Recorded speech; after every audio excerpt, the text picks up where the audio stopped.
Welcome back to another episode of Rise to Liberty podcast. Today we have a very special show. This is one I've been waiting for quite a while. Very excited about this.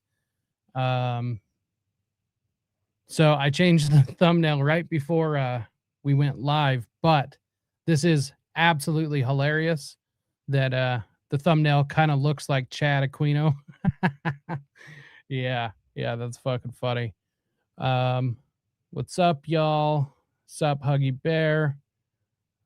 Your first live, Tim West. Good to see you. Hello, Occult Karen. Okay, so today we will be discussing Michael Aquino. A very interesting character. Hoping that this show will be quite popular. There is going to be a companion article, which is actually going to be the presentation today. So, unfortunately, I was unable to get it uploaded in time before the stream, but this is what I will be doing after the stream is done, is getting this presentation uploaded to my Substack. So make sure and go check out the Substack, which is Beware the Mockingbird. You can hit that down in the links below by going to allmylinks.com/rise to liberty. This will pull up all of my, it's my master link. So it'll pull up the links for everywhere that you can help or subscribe. So make sure and go check that out. You can also go over to risetoliberty.store to go pick up some sweet ass merch. I've actually got some more merch coming, some more designs coming. I've got some that are already ready. I just got to get them uploaded. And then I've got a new one that's going to be a Janet Reno t-shirt, which I think is really funny. Somebody gave me the idea because of one of the quotes I had from my show yesterday is Janet Reno. Now there's a gangster.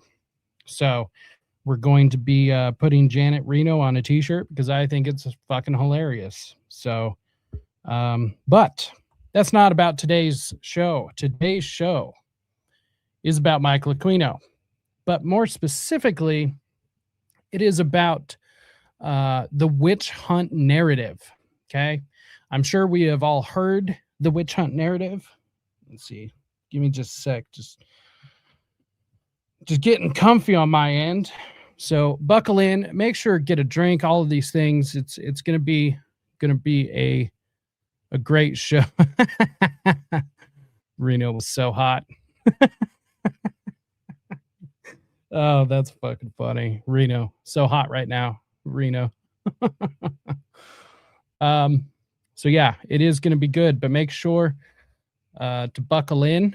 So this is going to be great. I've got a couple of clips to run before we get into the actual witch hunt narrative. I kind of want to just go through Aquino, like who he is as a person, just for those who might not know. I assume most of my audience is probably very familiar with Aquino, but not everyone that watches this is going to be. So let's just let's pull up a clip real quick. I've got a quick 2-minute clip, and then we've got a little bit longer of a clip, but it actually pertains to the witch hunt narrative. It gives a great overview of exactly what we're talking about and exactly why it matters. So let's get into this clip. This one, from our point of view, doesn't really have anything to do with much of anything other than just the fact of who Aquino is. So let's see. Difference whether you Let's do this. Got different scenes. God or to a mother. So this is more of just like who Aquino is. Just real quick, anyone that doesn't know, Aquino was actually a colonel in the U.S. Army. He was a psychological operations expert. I mean, he literally wrote the book on it, literally called Mind War. So, I mean, for propaganda or for any psyop, psychological operation stuff, I mean, this is the guy. It's the guy, right? Like, hey, whoa, guys. Okay. So let's just watch this clip real quick. We'll get to the meat of it. From our point of view, it really makes no difference whether you pray to a father god or to a mother goddess or to an entire gaggle of gods and goddesses. Michael Aquino was a high-level officer in the National Security Agency. He was and is, you'll see him today, a practicing Satanist. He created the Satanic Temple of Set, which he still runs. He was a high-level NSA officer. He's a member of the association I used to be in, the Association of Former Intelligence Officers, AFIO. He's a member of that. He's plugged in big time to the intelligence community, and he wrote a paper called Mind War, and Mind War was about psychological. And this is really what we are discussing. This is really what we're going to be covering is Mind War, because the witch hunt narrative is a psychological operation at its finest. And honestly, just from the perspective of it being a psychological operation, honestly, the thing is perfect. It works great. In fact, it works so well. It has literally been able to obfuscate the actions of Satanists and those who want to abuse children, and has literally mind controlled the entire nation for decades. Like it's honestly incredible. It works so well. So this is what we will be discussing today. Operations against populations, including the American, the domestic population, using Satanist techniques and tools. Aquino was first involved in MK Ultra operations during the Vietnam War as part of the Phoenix program. Well, first, I've been involved in intelligence and psychological operations for about 40 years in all levels of it and across the intelligence community. You are a lieutenant colonel in the United States Army. Correct. Now, and how does the Army feel about you being head of the Temple of Set? They didn't give a shit. The Army has known about my religion for the entire span of my Army career, which began in 19... In fact, I would argue the Army was probably stoked about it, honestly. It just kind of makes sense that they would be in, or they kind of, like he said, like they just wouldn't give a shit. But I would actually argue, I think they probably really enjoyed it. Kind of seems that way anyways. 68.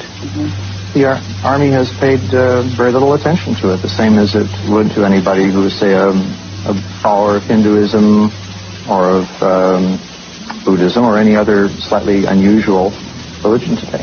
He was occupied a position at the Presidio, which was a training facility for the U.S. government, and it was uncovered that he was running a pedophile ring. I think 50 kids came out and fingered him as the guy that had done sexual acts on them as children. It went to trial. He walked from the trial successfully because he had a good attorney, despite the fact that there were... What product do you think Mike uses to style them eyebrows? Dude, I honestly think it's probably something like Lay Right pomade or something. You know, it's probably mustache wax if we're being honest. Because man, those eyebrows, those are intentional. You know. So there were multiple witnesses that said Aquino, through satanic rituals, had abused them as children. There's no question that he's a practicing Satanist. Just watch any one of his...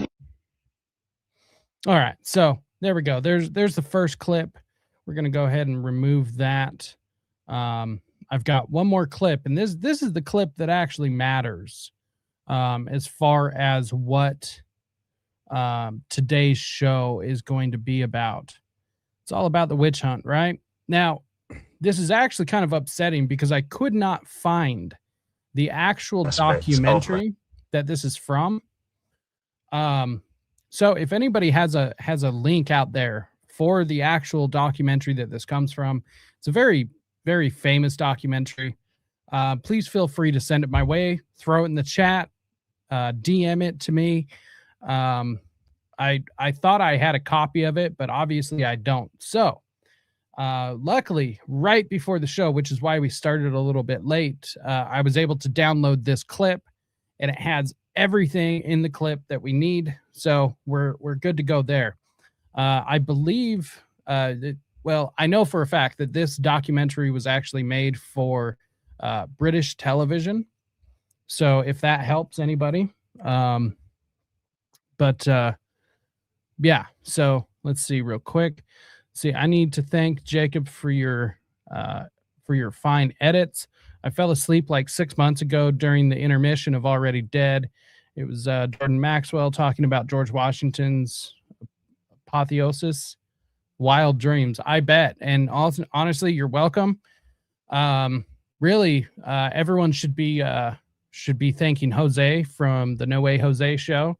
If it wasn't for him, I actually wouldn't be making the edits as often as I do. So yeah, everyone should be thanking him. But you guys are welcome. I love making them for you guys. So, destabilize, demoralize, normalize. Yeah, monkey see, monkey do. He was a culture creationist. Rest in hell, Aquino, with LaVey. Yeah, I completely agree. Completely agree. Honestly, fuck this dude. He's such a piece of shit.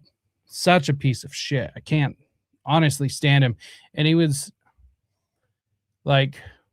so fucking nerdy. Like, he was just so nerdy. I just like JJ Vance says, you know, friend of the show, Operation GCD, says that I would like to know or see him try and pass any of those PT tests, you know?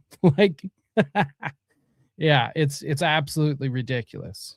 That doughy bastard, there was no way he passed any of those tests. He probably used cat semen or some sick shit from the crowd. Yeah, I would not be surprised. Would not be surprised. These douchebags are confectionaries and shit. I completely agree. Have you seen the Father of Lies documentary about Aquino? Yes, I have. In fact, that's actually where most of the clips from my opening video, which prominently features Aquino, that's where most of those clips came from. And in fact, when I first made that clip to open the show, I hadn't finished making it, right? So I've actually got the rest of the clips so I can finish out the intro. Granted, it's going to be like a 4.5 minutes long, but it's going to be beautiful. Honestly, I've already started working on it. It takes a little bit longer because I've usually got to focus on the Already Dead stuff to make sure I've got those ready to go each week, but the full Michael Aquino edit is coming, and I'm super excited about that. Anyways, keep chatting and everything. I will make sure and keep an eye on the chat. I will star comments and stuff, and I want to get through this clip, so we'll, you know, pause it here and there, talk about it.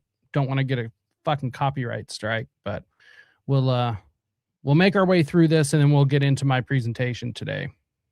Towards the darker aspects, primarily because it gives them either a vicarious thrill or an excuse for their own sexual abnormalities. So there's nothing wrong with that, providing they do not harm another. We're not evangelical in the sense that we try to push it on other people, but we are here as an access point so that people can reach out to us. We never refuse any inquiries at all. 3 years on, Bray did refuse to be interviewed and threatened legal action when asked to explain his part in the current promotion of Satanism. We're being filmed from the inside, gentlemen. If you look through there, not there's this a guy on video screen. camera He's being the documentary filmmaker, aimed at us. We wanted to question Bray about his publication, The Lamp of Thoth, which has carried want ads for dead bodies, articles advocating sacrificial murder, and is the platform for Michael Aquino's new British recruiting drive. Bray called the police to hold us. I would love to get my hands on one of those, one of the actual, like, hard copies of those. So, you know, if anyone out there ever sees this, I'd be more than willing to take it off your hands. At bay, while he and his staff, in Halloween disguise, made their escape.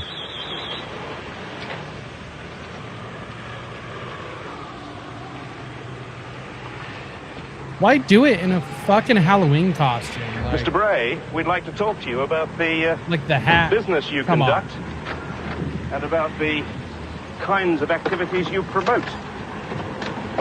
We'd like to talk to you about articles promoting murder, witchcraft, advertisements calling for dead bodies. There are many people who get into this disgusting business who wouldn't do so without you, Mr. Bray. What a pathetic display. Bray makes light of the dangers of Satanism, but some would say it is dangerous in any circumstances. One ex-Satanist now lectures nationally on what she calls the doorway to danger. Maybe because you're curious. There may be some of you wondering what doorway to danger is all about. Audrey Harper says she was once a prisoner of fear, a recruiting agent for a coven which practiced child abuse and human sacrifice. I think it's I mean, it's crazy to me that people still think that this stuff doesn't exist. Which book? Let's see. Let's back this up real quick. It was the book that this piece of shit was producing. We wanted to question this one, The Lamp of Thoth. So, yeah. I think I've seen digital copies around, like people have uploaded them before, but I've never seen a real one, like a physical copy. So, yeah, if anyone out there ever comes across one, send it to me. I'll pick it up off eBay or something. I'd always be very curious. Anyways, yeah, it's amazing to me that people think that this shit isn't real. I mean, it happens all the time. Like, it's way more common than people would think. Which practiced child abuse and human sacrifice. I think it's a far bigger problem. I think we're only touching the tip of it.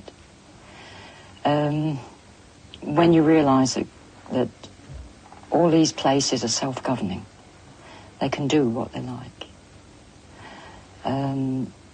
They attract homosexuals, they attract lesbians, they attract people. Damn homosexuals. Because they get away with it. Because the covens are so secret. Even the satanic temples are secret. They can shift around. If they think they've been rumbled, they just go to another building. Well, it is so true. It is a big problem. But are we talking about just a few people in isolated parts of the country? No. No, we're not. We're talking, it is nationwide.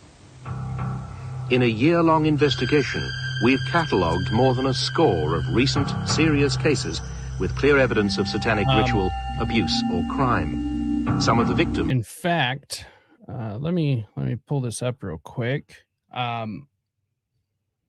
Anyone who is interested, let's see.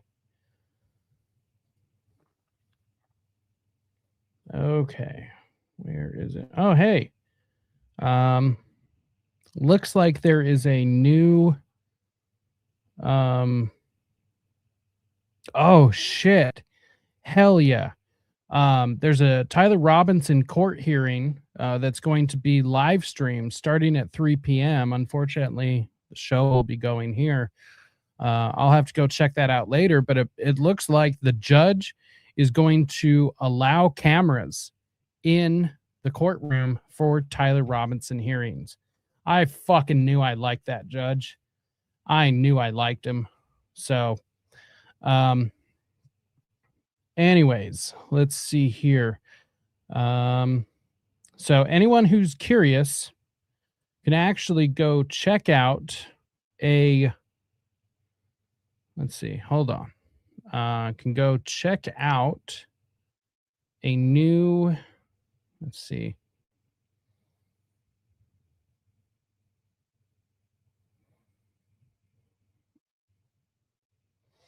Go check out a new interview I just did over on the Tree of Liberty Society.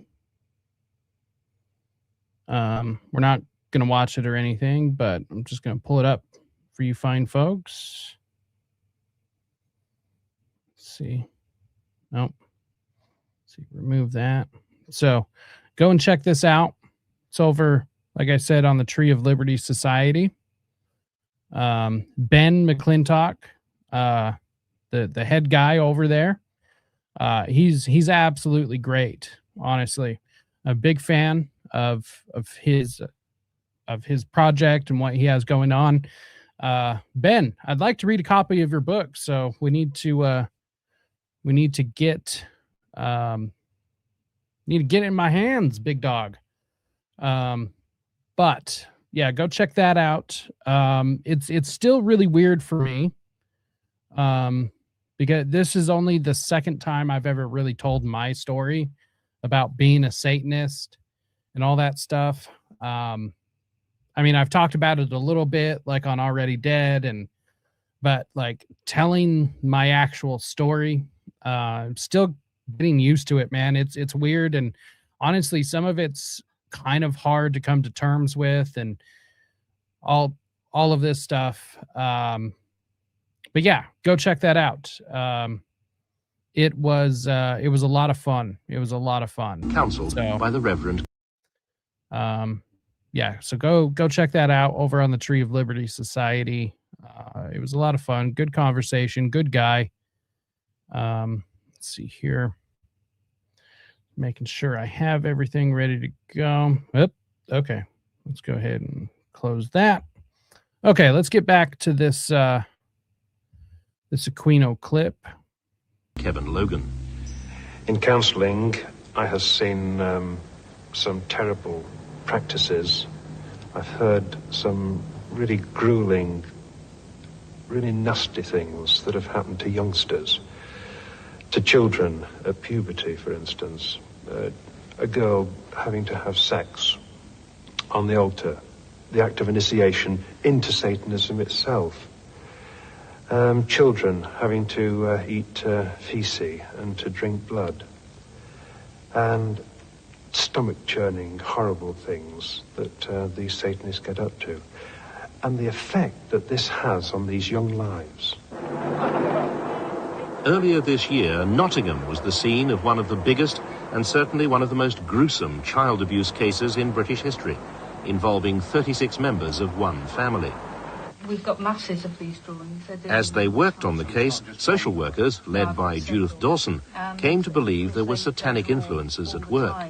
The sort of things that the children were saying were beyond the sort of things that they'd heard before. They were different, they were more bizarre, and they were horrific.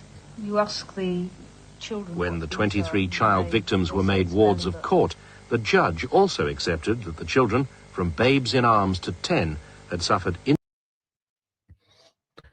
So I wanted to highlight this real quick, is I'm still really into death metal and horrorcore rap and stuff like that. It's easy to get caught up in that way of life. Yeah, I agree. So the music was never what brought me into it. It was actually reading the Satanic Bible, and it was more of my my like attraction to the idea of like rebellion and stuff. Because I mean, what's the biggest rebellion other than rebelling against God? Which was also weird because I didn't believe that God existed at the time. So, you know, it's just strange. But I mean, I'm with you. I still listen to all sorts of the only music I don't listen to anymore, because I just can't with my newfound faith and everything. I can't get behind it, and it's black metal. Although I did find a new subgenre which was really different. It's good. It's really good, actually. It's actually a version of like Christian black metal. So we might have to do a deep dive into some black metal stuff one of these days. It's kind of interesting. So it's very interesting, but yeah, I'm with you. I hate when they blame everything on music. Now, in somebody's defense, I will say music does play a part into it, right? Like, because look at like rap culture, hip hop, and everything. I'm not talking about what it started as. I'm talking about what it is today, right? Like, very clearly, music has some sort of a psychological impact on people and allows them to do certain things and stuff. I just don't think that that metal has the same impact as other types of music. I never wanted to listen to Cannibal Corpse and then go out and go like, corpse somebody, like it's not a thing. But I think we will definitely do a whole, probably like a series within a series all about metal music, because I mean that's my jam, man. And yeah, like Burzum can't fucking do it anymore. It doesn't sound right. It doesn't hit my ear right anymore. I mean, black metal is already hard to listen to and stuff, but like I said, I did find that new Christian black metal, and I know it sounds kind of like counterintuitive, but I don't know. Anyways, that will be for a different show. Let's get back to this clip. Incest and sodomy in the course of satanic rituals. The victims' stories are confirmed by a family member who stumbled across a satanic ceremony by accident. I just walked in out of the blue, and I just sort of seen all these masks, all these wigs and candles lit and everything. There was a cross on the floor. There was a cross on the wall inside the corner. There was also a sheep there involved. The sheep had been cut, and the children was made to drink sheep's blood. And it just turned my stomach over. In court, 10 people were sent to prison for a total of 150 years, but there was hardly any mention of Satanism. The police say they heard the stories, but couldn't prove the satanic connection. I accept there is the satanic abuse of children is no doubt a reality. I haven't personally experienced it, but I accept it as a reality. Unfortunately, in this particular case of these particular children, although they were habitually and horrendously abused, that abuse was not controlled by any satanic cult. Fuck yeah, Lamb of God. I've never been a fan of System of a Down, although I do like Serge Tankin. I'm a big fan of him, like himself, but never been a fan of System of a Down. I just can't get into him. And Amon Amarth is like one of the best live shows I've ever seen. It is so much fun to see those guys. Absolutely great. Until now, police and social workers in Nottingham have been at loggerheads. But today, after we'd passed on information from our files, a new team of police and social workers have begun to reinvestigate the satanic aspects of this distressing Midlands case. Situations. This is the self-portrait, self-picture. In London, Natalie, now 15, endured 10 years of 3 satanic rituals every week. She's never spoken of it before. The star in the circle, what was on the floor, us kids used to stand in. And the lady who used to sort of like be in charge was at the front on the altar. Why is she holding her hand that way? Anyone else notice that? Like, I mean, obviously I have to put it like up in frame, but still, this, I don't know. It's just weird. I never noticed that before. I don't know. And the other people used to come in black robes with hoods and used to come in, you know, chanting, and they went round the circle, and then an animal would be killed. Natalie's mother knew nothing of her daughter's ordeal. Natalie was living with her grandmother at the time, and she was one of the abusers. 2 years ago, Natalie broke free from the coven to be reunited with her horrified and now guilt-stricken mother. She was made pregnant, and child was allowed to grow. That's a weird way to say that. She was made pregnant. I don't know. I'm kind of just like picking apart what they say. Not meaning to. It's just, I don't know. It hits the ear weird, if that makes sense. To a certain age, and then they aborted her baby, and on a sacrificial table they sacrificed the life-born child, not fully developed. What people call... That is the most awful thing I think I've ever heard. Obviously, it's not. I've actually heard worse things than that, but it is just as sickening as the very first time I heard it.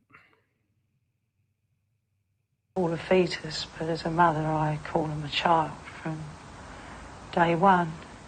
Those are... Oh, this is interesting. Finnegan says she's dead now, and both her brothers. I was researching them. Awful stuff. So for anyone who doesn't know, Finn is from across the pond. He is over in this part of the world. So yeah, it's kind of different. I bet this hits a little bit closer to home to Finn. You know, I can definitely say, you know, like with the Hamblin case and stuff, because that's like in my backyard. That case hits a lot harder, you know, when it's closer to you. The closer it is to home, the harder it hits for sure. So looks like a nervous fidget. She's resting her arm on the arm of the chair. Yeah, maybe. I mean, she's not doing it now. Yeah, I guess you're right. I guess she should have been. I guess she could have been doing just that. So, let's see. I think they say she was made pregnant because it wasn't consensual. Okay, yeah, that makes sense. Yeah, she was made pregnant. I mean, actually, I get, yeah, because that's probably like an appropriate way to say it on TV, you know, instead of, you know, some of the more abrasive ways that it could be presented. Interesting. Let's see. Today I celebrated Trump imbecile monopoly by cranking Toys Go Winding Down by Primus. That's funny. That's funny. Okay, let's get back to this. Appalling allegations of ritual. We're almost there. We're a little more than halfway through this. It's all leading to something. I promise. Murder are now being investigated by the police. Charges of child sex abuse against those involved have been suspended, pending a full investigation into the child's satanic revelations. They used to talk about Lucifer. They used to appear and be there. And they used to say it was for him. And I thought he was a normal person. You know, just another person, you know, who was there.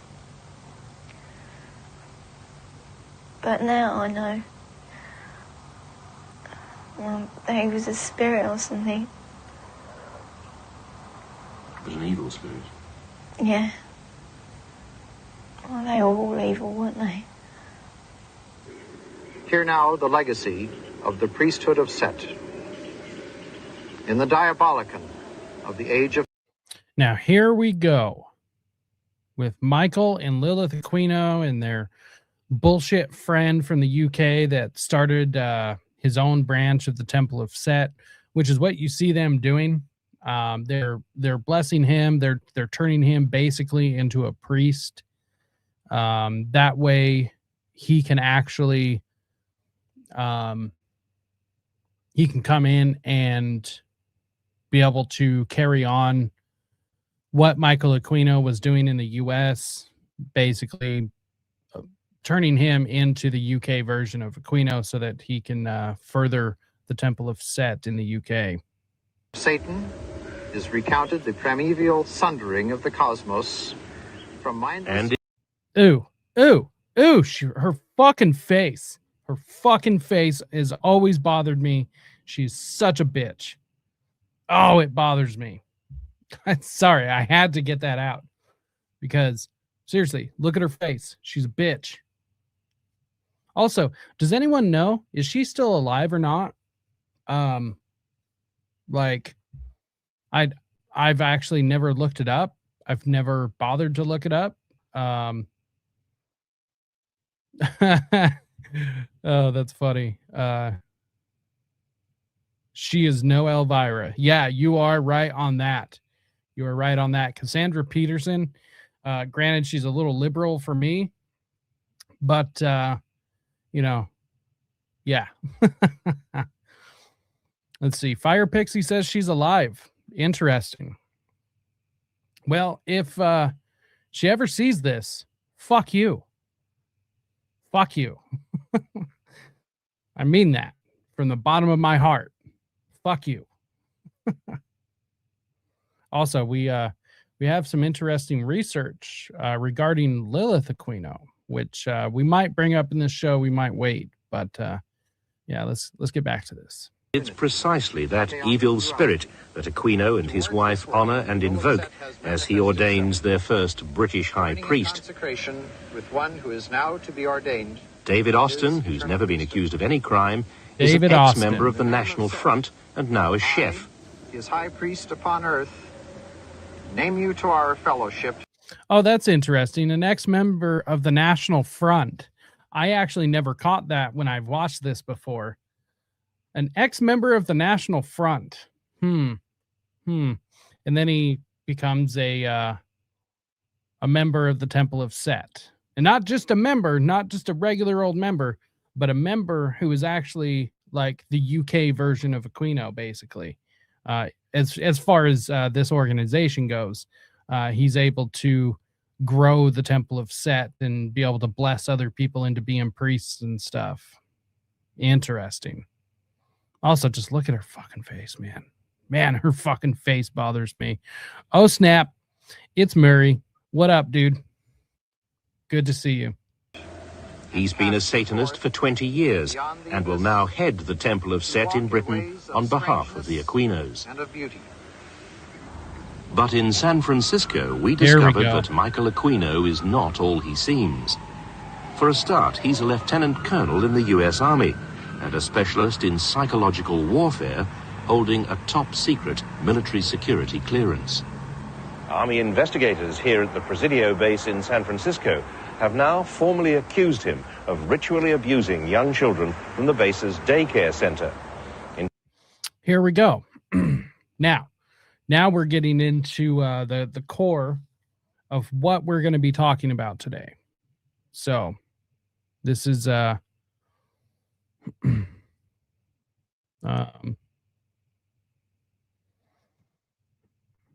well, I will push back on this a bit just because Aquino was definitely a real Satanist. And as a Satanist, there were some things that we did record. In fact, I wonder if I could get my hands on any of those. Probably not, just because I'm not in those circles anymore. Maybe I should see if I can still try, but some of them do. Some of them do. I definitely did. I wore a robe a couple of times. So, however, I will say that it's not a as common as you would think. However, the Temple of Set people, a lot of their stuff is super performative. Same with the Church of Satan people. Usually, like there was that huge black mass they did in I think it was Boston, or maybe it was in Michigan. I don't know. There was a huge black mass demonstration and a bunch of people dressed up and stuff. And so it was a big public event. And so, of course, like the psychodrama of all of it. So yeah, some do, some don't. It's really kind of, it kind of depends. Now, I did see some people that were, I guess, of significance in society at certain meetings that would adorn certain garb, right, is probably a good way to put it, in order to be able to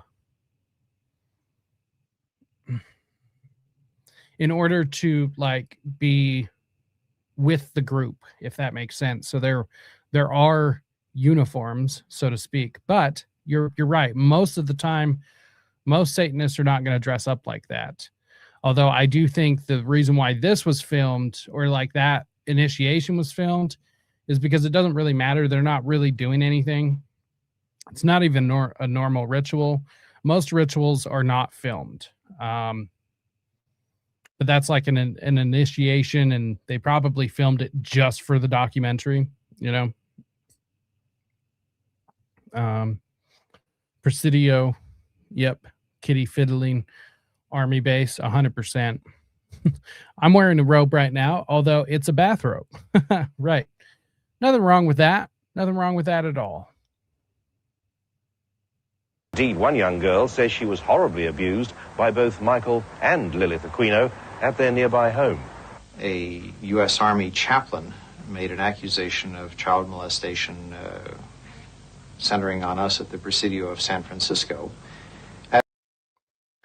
Satan Con in Boston, right? Yeah, so I do know about Satan Con, but the event that I'm talking about, it wasn't like a convention or anything. It was literally a black mass ritual that was in public, and they literally performed the ritual across the street from a massive Catholic church.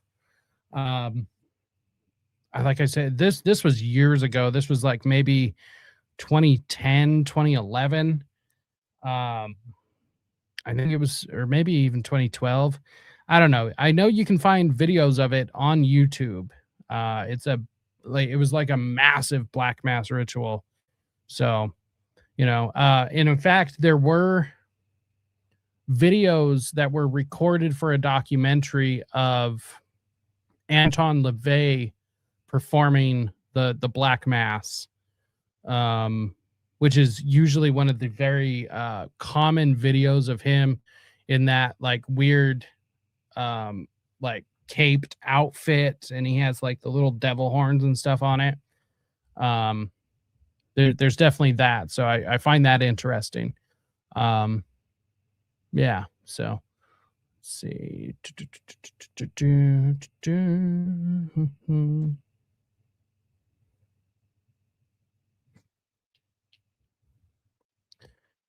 I disagree. I disagree. I mean, this guy was literally involved in MK Ultra, and he was literally abusing kids. So I can't think of anything more evil than that.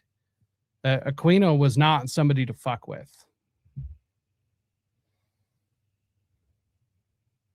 At a time. And remember this. Remember, Satan comes at all levels. That's what she said. Just kidding. No, he really does appear at all levels, is what I'm saying. So, granted, I agree with you. The Satanists are governments, but governments are made of what? People. And once you get each one of these individuals alone, they're not any special than anyone else. And the banks, yeah, for sure. I agree with that. But these Satanists, I'll show that comment in a minute, but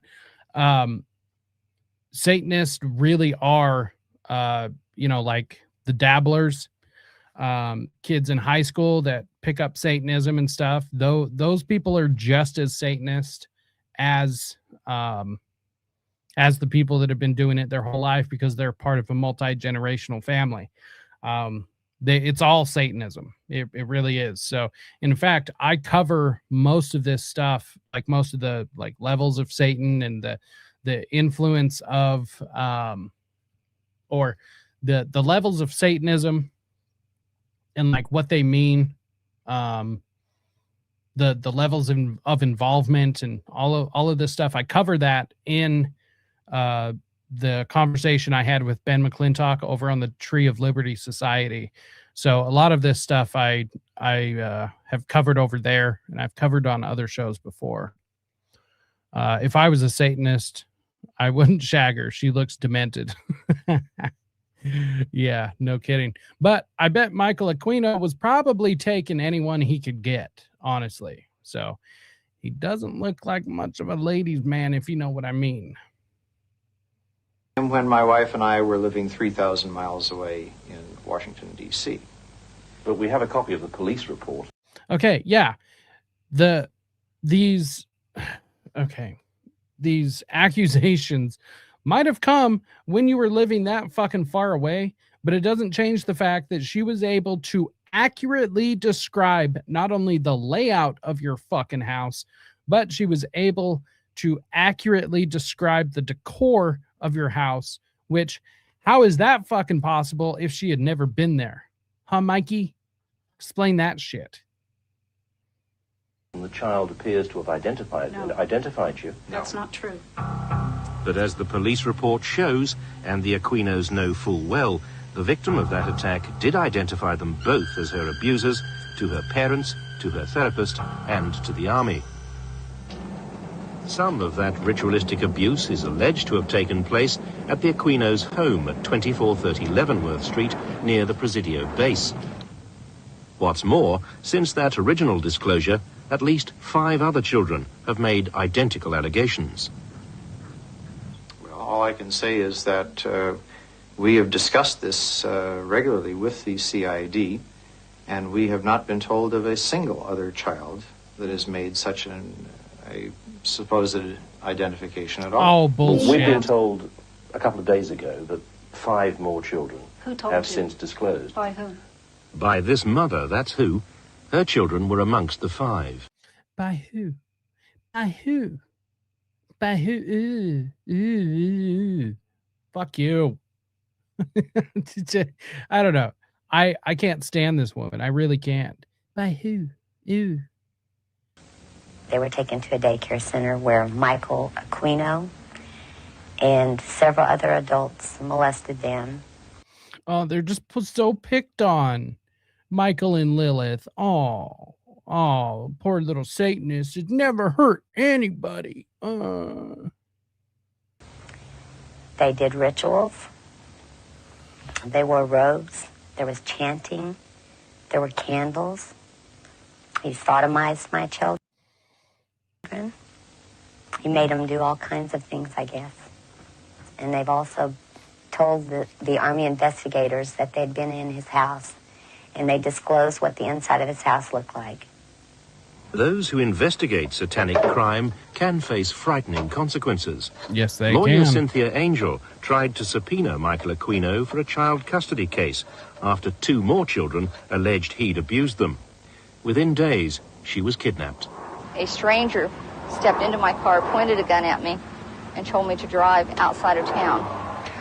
I drove out of town, was shown a picture of a naked infant. I listened to a tape recording. There were infants crying, children crying, and adults chanting. It's fucking awful. Honestly, it is genuinely fucking awful. I mean, what can you even fucking say, honestly? Like, holy shit. I don't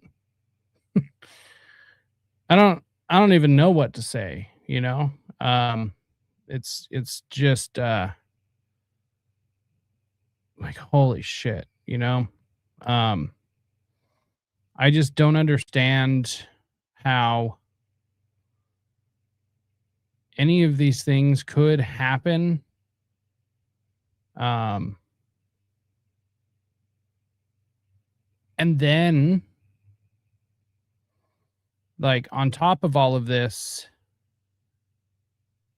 people legitimately just deny that they happen.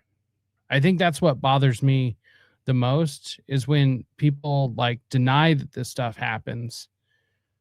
It's like you don't really know, though, because you have never even bothered to turn around and literally research any of this.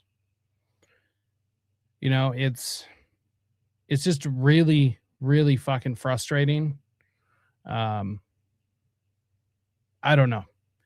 I have a hard time accepting that some people, I mean, okay, I understand that some people don't want this to be true.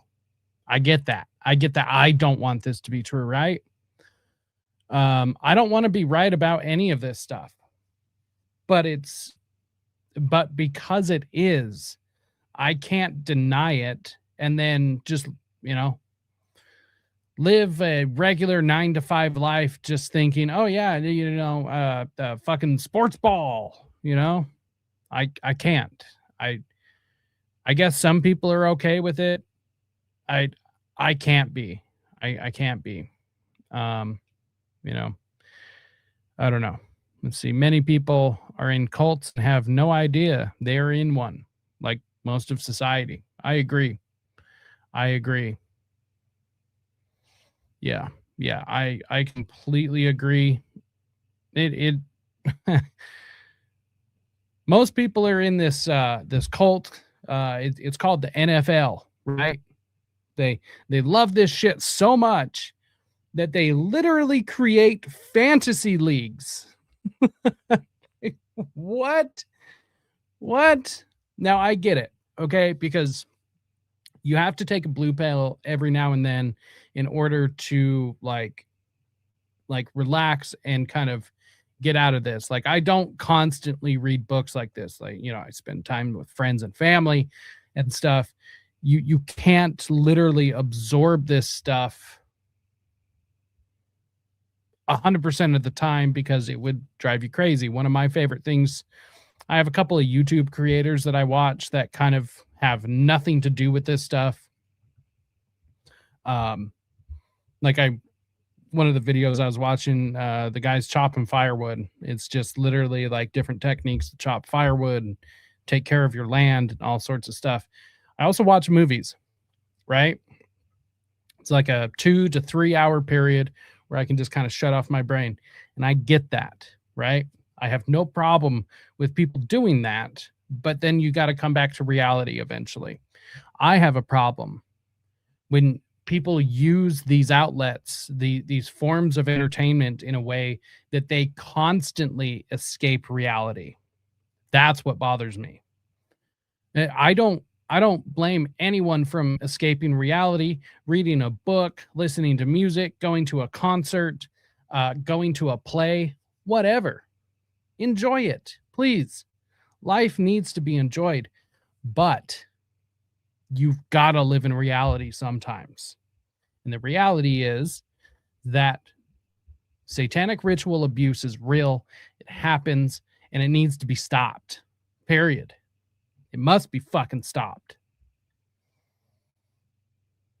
The insinuation certainly was that these children and these adults were involved in some sort of satanic ritual. I was told repeatedly during this drive that should I tell anyone what I see or tell anyone what I hear or keep investigating the case that I had been investigating, that I would be killed. what about the suggestion that this lawyer was taken out into the desert at gunpoint? Well, that's asinine in a nutshell. We don't take anybody anywhere. It's asinine, people. It's fucking asinine. Because the people who are abusing children would obviously never threaten somebody trying to expose it. That's asinine. It's asinine. Like, get the fuck out of here. It's not asinine, you fucking pompous prick. Where at gunpoint, we don't threaten anybody. Okay. Now I know you're fucking lying. Well, I'm not suggesting that you did it personally, but as a result of taking up this case, she says that she was taken out and threatened and played obscene tapes. Well, what is the... Well, who did it? I mean, who is supposed to have done Who was this? supposed to have done this to her? Well, Or she just... believes it was done on your behalf. Oh, that's stupid. Here we go. Here's the big moment, right? It's absolutely untrue. Just ridiculous. It's that kind of stuff. It's that kind of stuff that is causing all the misery. And it's a witch hunt in the classical sense, just as the witch hunts that took place here in England and in Salem, Massachusetts in the United States. He fucking said it. He fucking said it. Yeah, no kidding. Aquino makes white trash look bad. He fucking said it. He said the thing.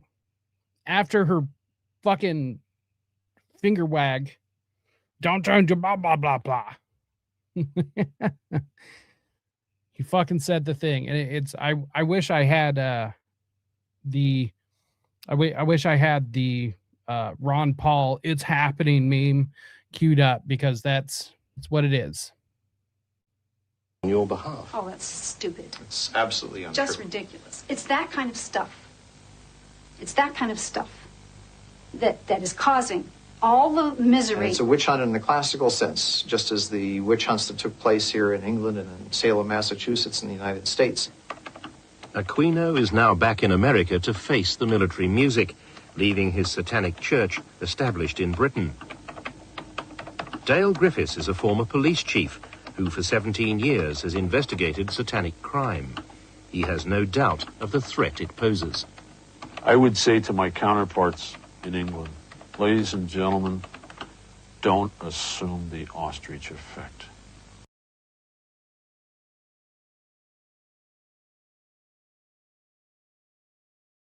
Of course, I had my mic muted. Dale Griffiths was a badass, honestly.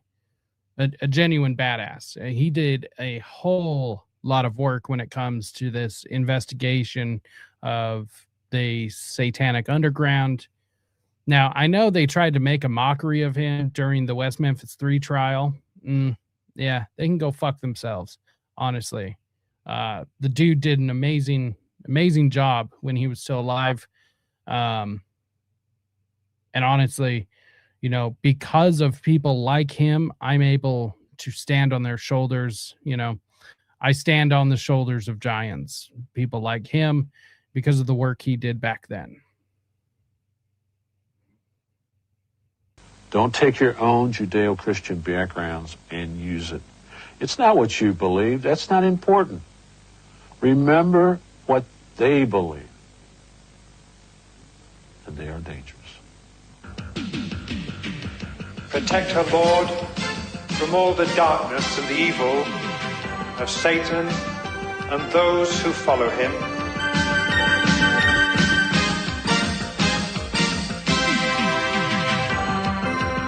Some funky ass music, man. That is some funky ass music for a really, really dark documentary. Man, that is fucking wow. Let's just listen. Wait.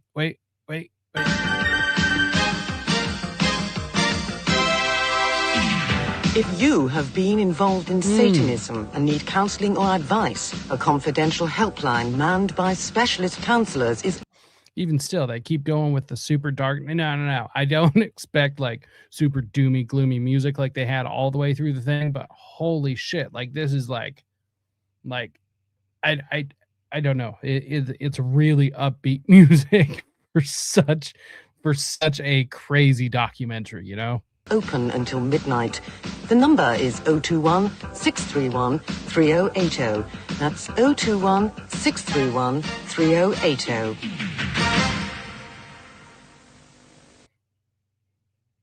It's crazy. Just crazy. We're going to back this up just a little bit. In fact, I think what I will do, just so everyone knows, we are going to take a quick break. I'm going to upload one of my edits, and we're going to take just a quick break so everyone can go to the bathroom. Everyone can, everyone can do the thing, but I'm going to put an edit, one of my edits on so we can keep going and everything. But we're going to do a quick intermission. So, you know, grab smoke, grab a bite to eat, do what you got to do. But yeah, we're going to take just a quick break in between this, and then we're going to come back and do the presentation, of which I have brought everyone here today for. Let's see here. I want to be able to isolate just that little clip of Aquino and his bitch wife.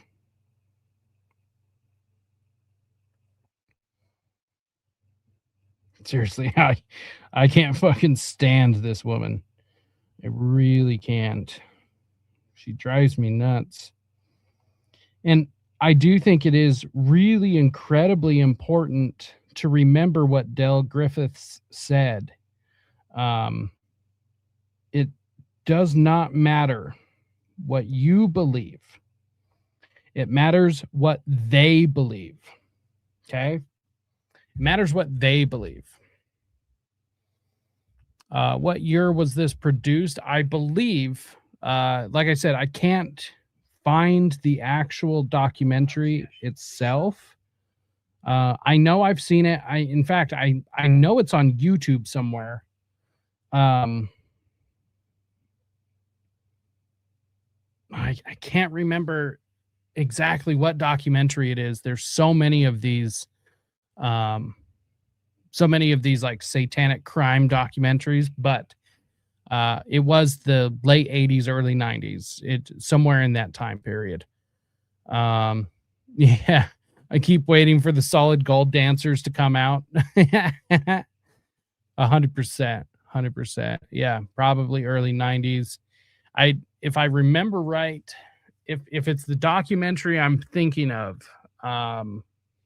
then this documentary was produced in 90 or 91. But it's like right there. It's somewhere right there. Let's see. Lonely turnkey kid at home while parents at work in 1985. Like, yeah, no kidding. Yeah, all of the what do you call them? Latchkey kids. All the latchkey kids. Let's see. Okay, I have isolated this clip. So let me get this out of here. I don't want to have to watch that entire clip every single time. So let's make sure that this is good. Come on. Let's see. Okay. Now, chopped it down to less than a minute. So let's see. Aquino. Let's see. No. Okay, here we go. I think we got it, because we're going to need to refer to this again. We're going to need to refer to this again. So, come on. Man, sometimes, don't get me wrong, I love StreamYard. They make everything so easy, but sometimes, man, they do some weird shit, man. What can I say? Now let's see. Suggestion that this lawyer was taken out into the desert. Here we go. Well, that's asinine in a nutshell. Asinine. We don't take it's anybody asinine. anywhere at gunpoint. We don't threaten anybody Well, I'm not suggesting that you did it personally, but as a result of taking up this case, she says that she was taken out and threatened and played obscene tapes. Well, what is the... Well, who did it? I mean, who is supposed to have done Who's this? supposed to have done this to her? Who done Or this? She believes it was done on your behalf. Oh, that's stupid. It's absolutely untrue. Just ridiculous. It's that kind of stuff. It's that kind of stuff that is causing all the misery. And it's a witch hunt in the classical sense, just as the witch hunts that took place here in England and in Salem, Massachusetts, in the United States. A fucking witch hunt. Get the fuck out of here, dude. Like, what is wrong with you? What is fucking wrong with you? I just don't get it. Actually, I do get it. Because he did these things, right? And because he did these things, he doesn't want to be held accountable for them. And I get that. I totally get that. I think he's wrong, you know. Let's see here. I'm trying to get something ready. I knew I should have done this ahead of time, but it just didn't happen. Okay, it just didn't happen. I don't know what to say. Oh, that's cool. That's cool. Let's see. Come on.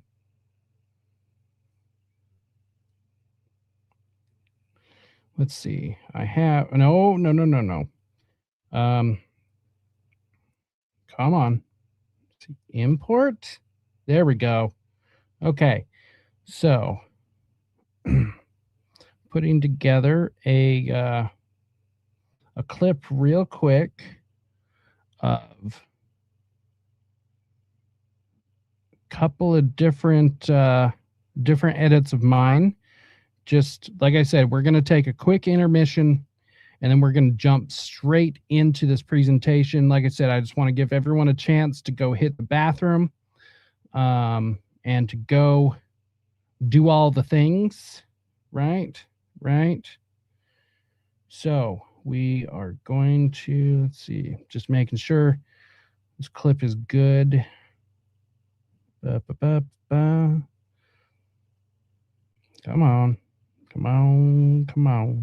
Shimon. Okay, cool. Let's see.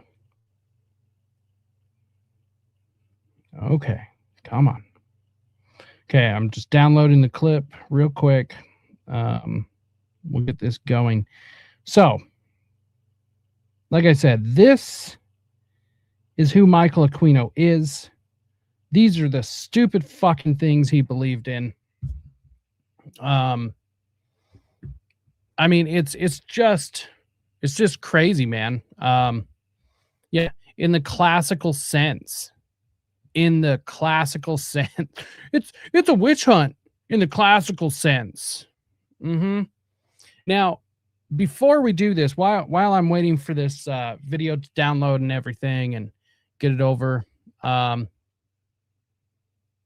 yes, I have looked into the Mark Dutroux case. I haven't covered it on the show, but you know, in my normal research stuff, I have done tons of research into it. In fact, one of the hardest parts of the Mark Dutroux case is finding English resources. Okay, most of the stuff, what I've had to do is I actually created through my little AI assistant, I have created a program that allows me to plug in Belgian sources, and it will translate everything into English. So I had to create a whole program off of Claude Code in order to find these sources and stuff. And I also found the X dossier in a English translation. How good the translation is, I don't know. Obviously I don't speak Belgian or German, right? They speak German or Belgian. Pretty sure it's German. yeah, but definitely looked into the Mark DeTruo case. A lot of this stuff, honestly, is so dark that it's hard to cover some of it. I don't know. I don't know. It's really kind of hard to really cover some of this. So there are going to be some shows that I will do in the future about the Mark DeTruo case. And that way, I'll be able to cover the case, and then some of the darker stuff will have to be behind a paywall. So, and granted, now I think the Mark DeTruo case is dark because there's so much detail, but honestly, all of these cases are like this. Okay. This is not unique. It is not, well, it's just that it's not a unique thing. It's not different than any of these other cases. It's just most of these cases, we just don't have all the details, honestly. Let's see here. The outro music is definitely a product of the times, 100%. The circus, aka terroristic elites that traffic people under stalking organized hate crimes with the disability to pretend a person is bad. Yeah. Man, you nailed it. No kidding.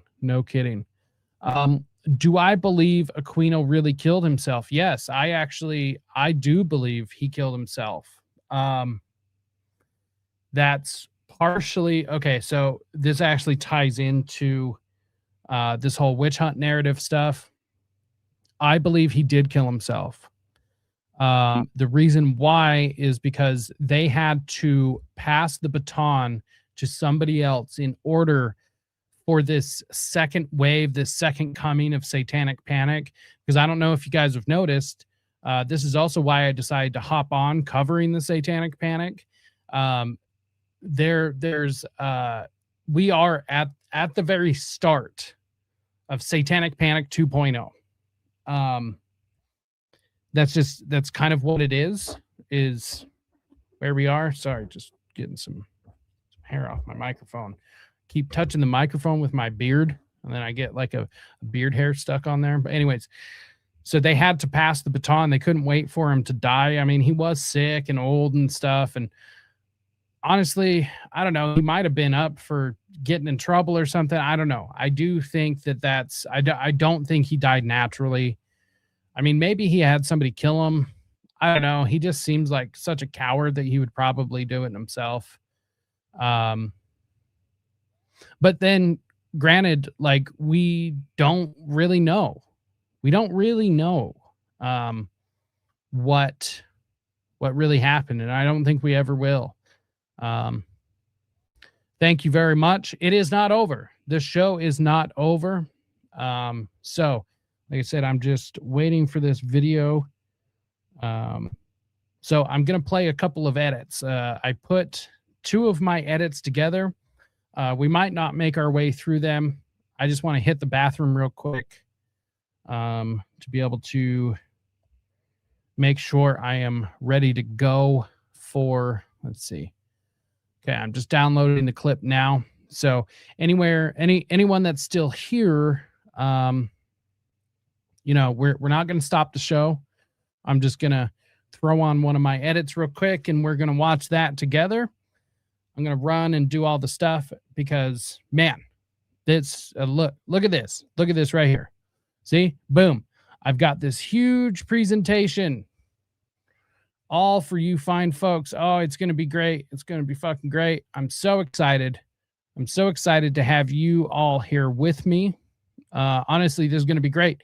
In the meantime, I would like to say, check out allmylinks.com/rise to liberty. You can support everything I'm doing, which I could really use as much support as possible. I am not funded by anyone other than viewers and listeners like you. Okay. I want to stay independent. I have to stay independent. For me to be able to complete the job that I need to complete, I have to stay independent. I can't take money from big donors and investors or whatever. And plus, that's not really how any of this works. And so I have to stay independent for all of you. But what that means is that I need as much help as possible.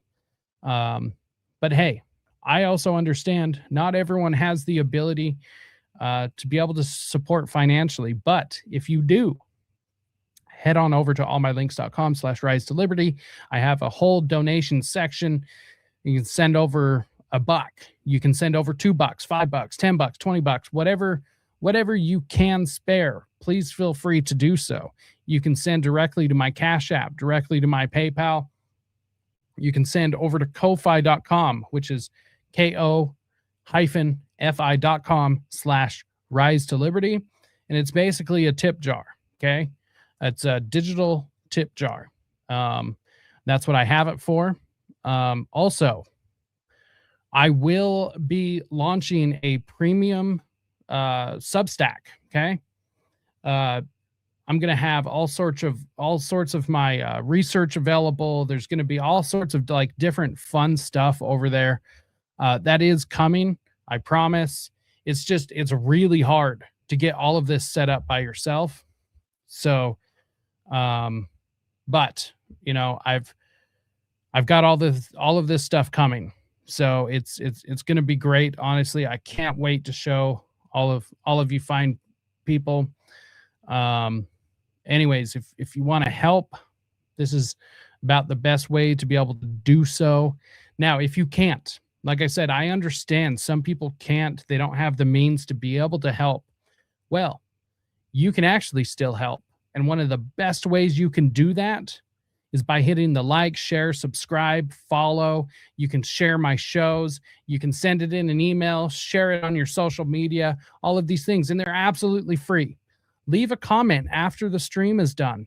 Hit the like button. All of these things, let the algorithm know that it needs to send it to more people. This is how we get the message out, okay? So that's the best thing you can do, honestly. And hey, do both if you can. Now, on that, I am going to play an intermission. This is absolutely great, honestly. I hope all of you, let's see. I don't usually do an intermission, but we'll just go ahead and do this. Let's see. I actually need to add a new layout. I don't have one. So, let's see. So yeah, what we're going to do is we're just gonna throw this media up here. Like I said, everyone can run to the bathroom. Everyone can do what you need to do. And then when we get back, hopefully you guys enjoy the edit. These are a couple of edits I've already played on Already Dead. But when we get back, we are diving headfirst into the witch hunt narrative, and we are going to break this down. We're going to destroy it. So on that note, I hope everyone's ready, and I will see you when we get back.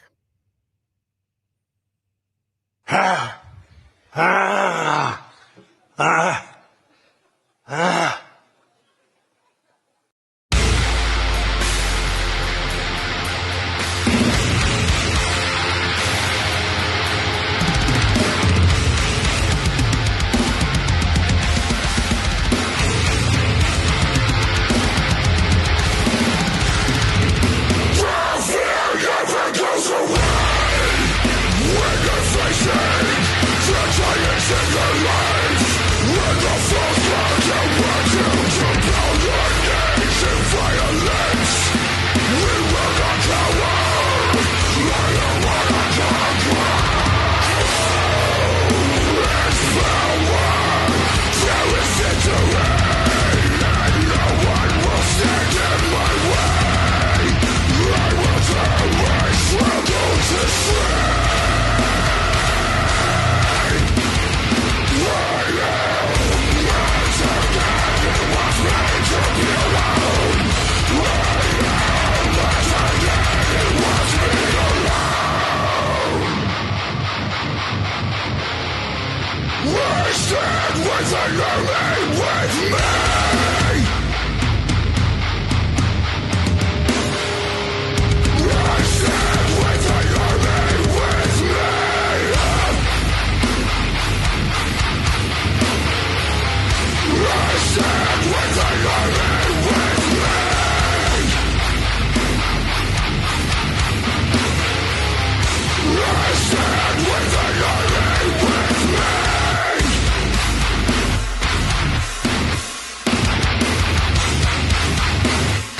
Course, had my mic muted. Hopefully everyone enjoyed the intermission, but we are now back for the future feature presentation. Not the future. Well, I guess it is the future, but it's always the now. It's never the future. It's always the right now. I don't know what I'm saying. Okay. So the witch hunt narrative, right? In fact, let me bring this back up because we're going to have to refer to this again. I know I don't want to keep looking at his smug fucking face, but we got to. We got to. Let's see.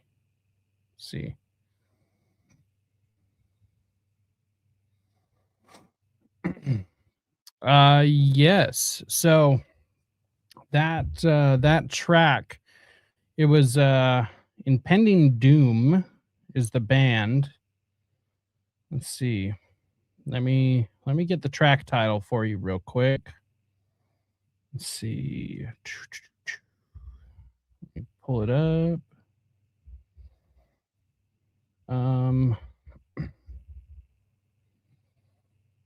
Where'd it go?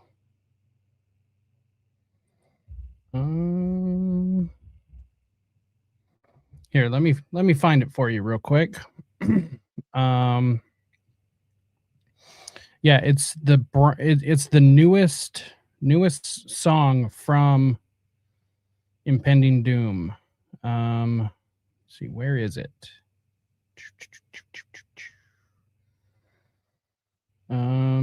It literally just came out like last week.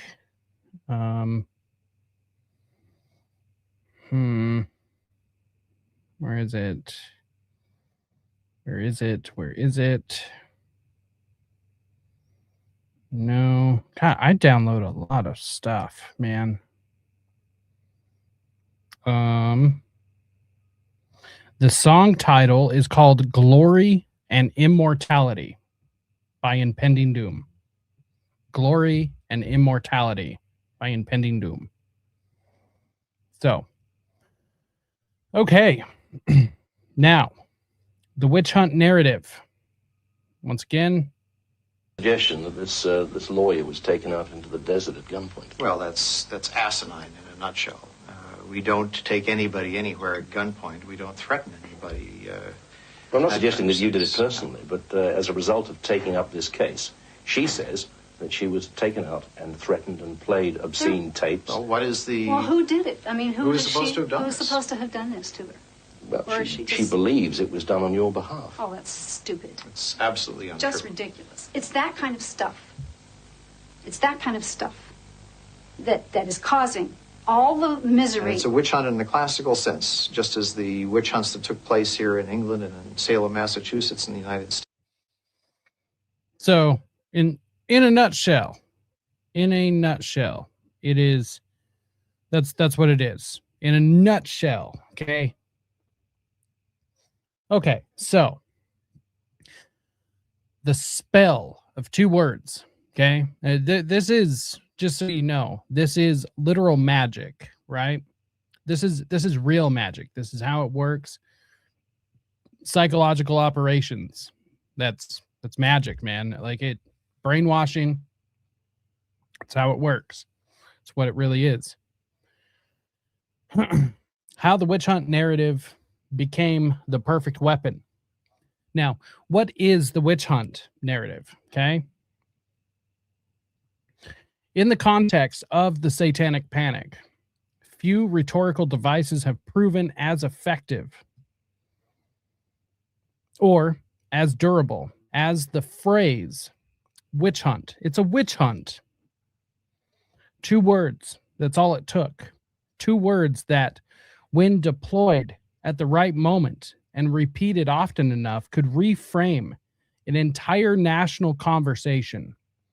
The term was applied broadly to the wave of satanic ritual abuse allegations that swept the United States throughout the 1980s and into the early 1990s.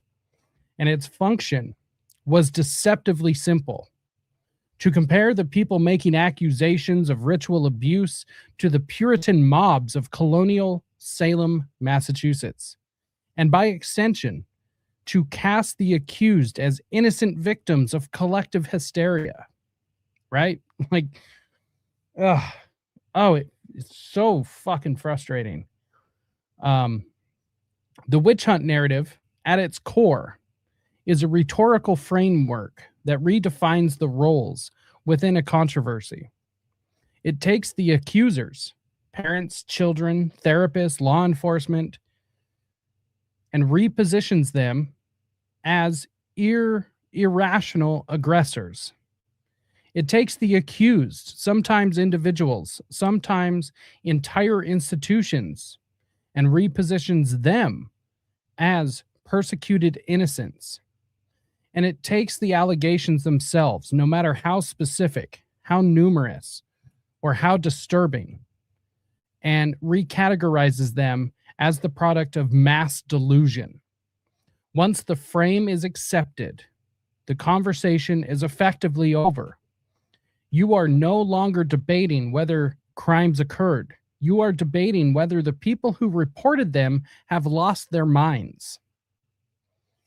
This is not a new tactic.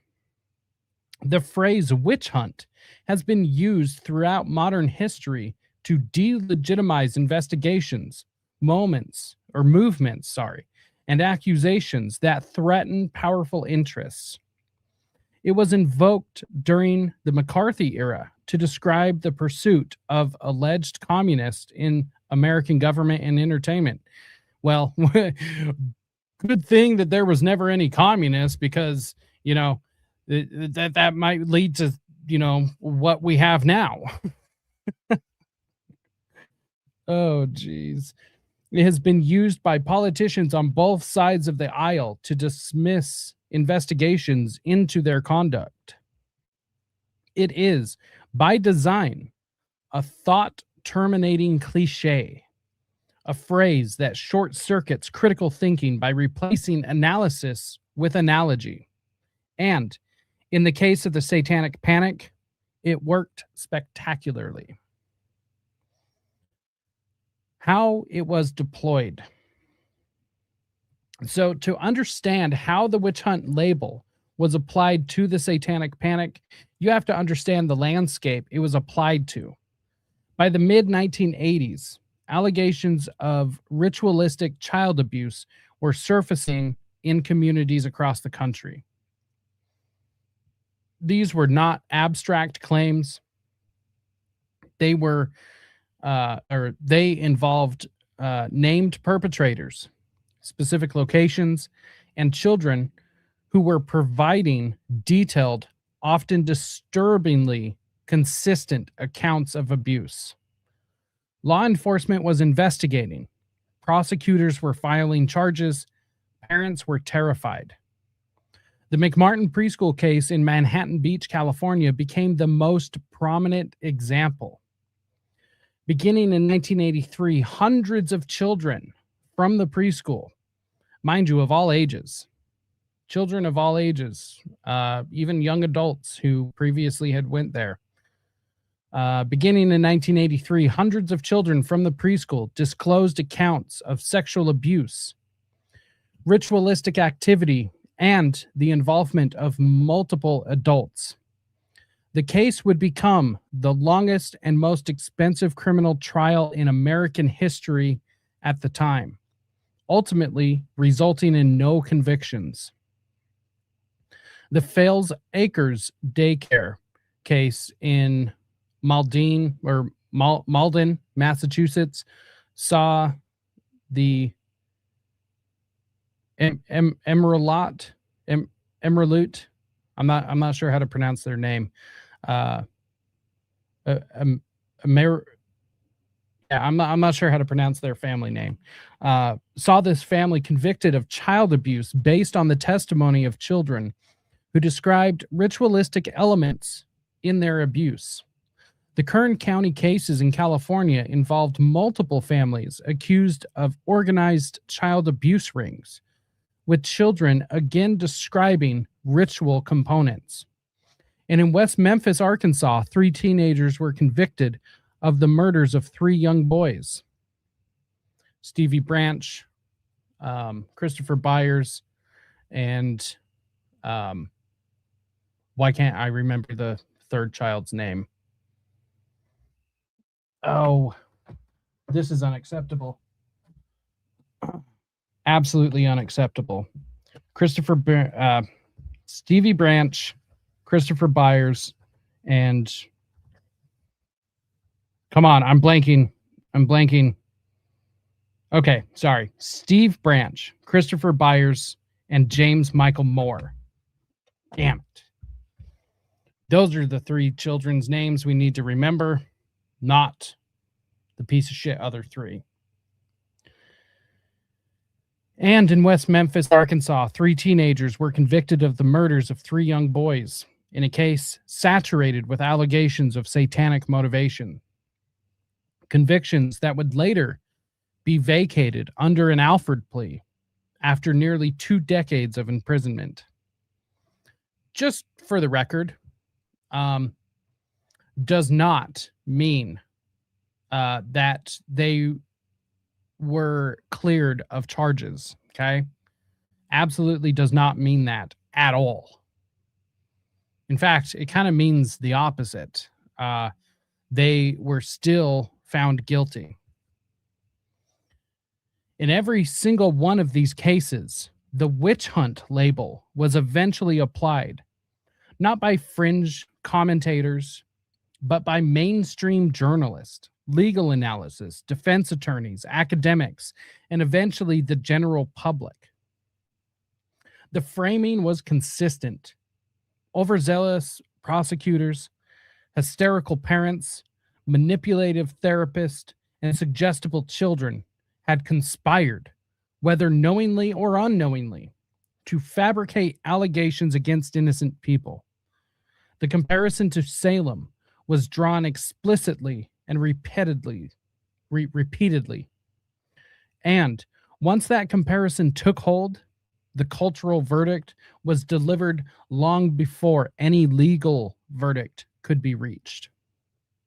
Now, before I continue this, I just want to say explicitly that the work I am reading was written by me, Jacob Johnson of the Rise to Liberty podcast and Beware the Mockingbird Substack. I do not give anyone permission to be able to replicate this or reproduce this work in any way, shape, or form without my explicit and written permission. So just throwing that out there. Anybody that sees this research covered by anyone else, let me know, because I will definitely be calling people out trying to steal this work of mine. Now that we've got that out of the way, the psychology of the witch hunt frame, okay? This is how it works. This is why this works so well, okay? I have discovered 5 mechanisms for why this works so well. The reason the witch hunt narrative works so effectively is not because it is logically sound. It works because it exploits deeply embedded psychological and sociological mechanisms that most people are entirely unaware of. Understanding these mechanisms is essential to understanding how an entire nation was convinced to look away from allegations of child abuse and to feel righteous about doing so. The first mechanism, and the most important one in my opinion, or actually second most important mechanism in all of this, is what I have dubbed historical anchoring. From a psychological standpoint, the Salem witch trials occupy a unique position in the American consciousness. They are one of the earliest and most universally taught examples of collective moral failure in American history. Nearly every American, typically American child, learns about the Salem witch trials in school, and the lesson is always the same. Innocent people were accused of something that does not exist by people who were consumed by irrational fear, and the result was injustice. The narrative is deeply ingrained. So when someone hears the phrase witch hunt, their brain does not perform a neutral analysis of the comparison. It immediately retrieves the emotional and moral framework of Salem. Accusers are wrong, the accused are innocent, and the whole thing is driven by hysteria. This is a cognitive shortcut known as anchoring bias, the tendency to rely heavily on the first piece of information encountered when making judgments. The Salem analogy becomes the anchor, and everything that follows is interpreted through it. I mean, how is it that we as Americans, and like I said, I think this happens in Canada too. I have not been able to confirm it, but how is it that we were all taught this in grade school, right? Like, when I was on the Underclass podcast with friend of the show, Austin Picard, I mean, we were discussing it, and he also shared the fact that he had a very similar experience as I did. And I learned about it multiple grades, and in multiple capacities as well. I learned about it, let's see, I think the first time was probably in 2nd or 3rd grade. It was definitely covered in 4th grade and 5th grade. So I think it had to have been 3rd, 4th, and 5th grade. It was covered all 3 years to different degrees. So, you know, the first time it was kind of mentioned, we covered it a little bit. It was typically like right around the time when we first got back to school, usually right around Halloween time is when this would come up because, ooh, witches, you know?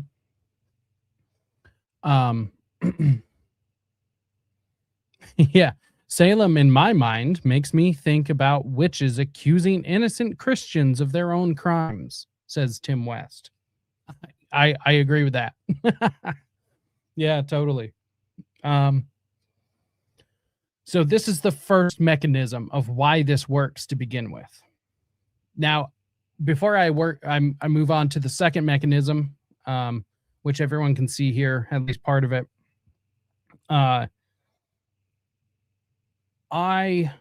To be able to do this work, to be able to get through everything and explain all of this, I had to work my way through several books on the Salem witch trials.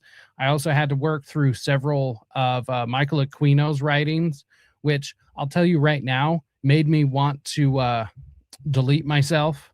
Honestly, it's not that he's a bad writer, it's that he's insufferable. Like, he is absolutely fucking insufferable. So just saying, it took a long time to get through this and to understand this, which is why I don't want anybody replicating this. I don't mind people using parts of this as long as they credit me. I have no problem with that. But anyone that steals this, I'm going to be pissed. I'm going to be absolutely fucking pissed. And I do not give anyone permission without explicit permission to replicate any of this. I'll probably repeat that a couple more times. The second mechanism is the exploitation of social conformity.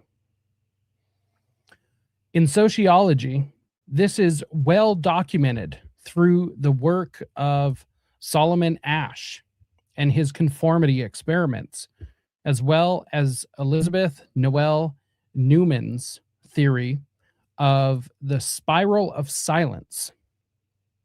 Once the witch hunt label gains enough cultural traction, once enough journalists, academics, and public intellectuals repeat it, a social pressure forms around it.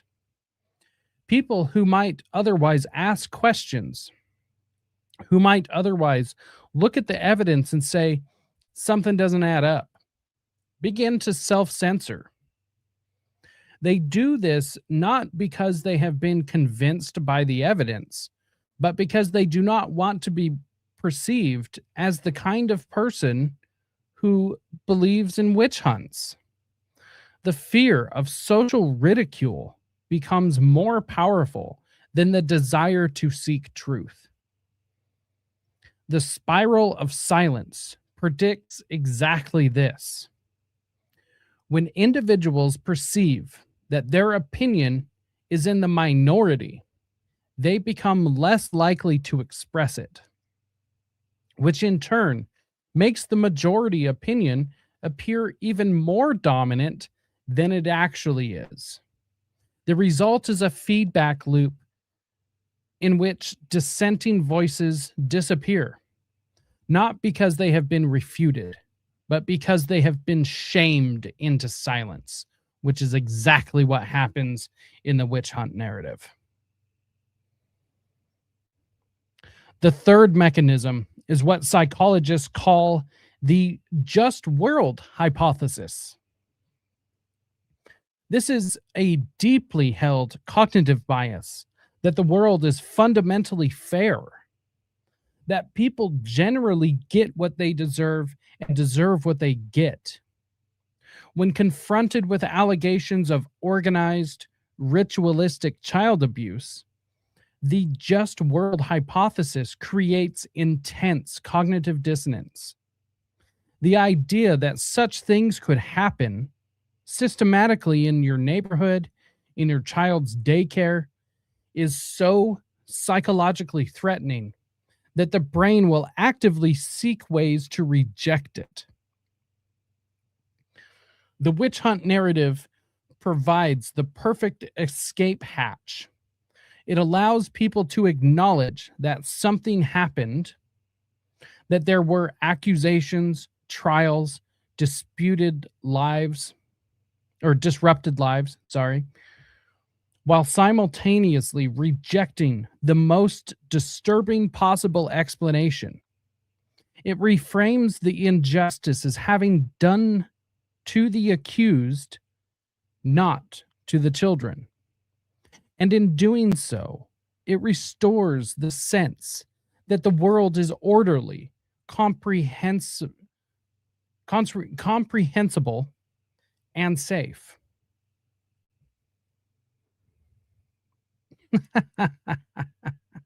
This is exactly what Jonah Barnes is suffering from. This is correct. He is part of the just world hypothesis. He is the perfect example. He is the perfect example of this. And once again, I will actually say, Ward Radio, why do you keep ignoring me? Huh? I keep saying that Cardin, okay, he was begging. He's begging for people who believe in this stuff to present him proof. He's begging people to present them proof. I'll bring the evidence, Cardin.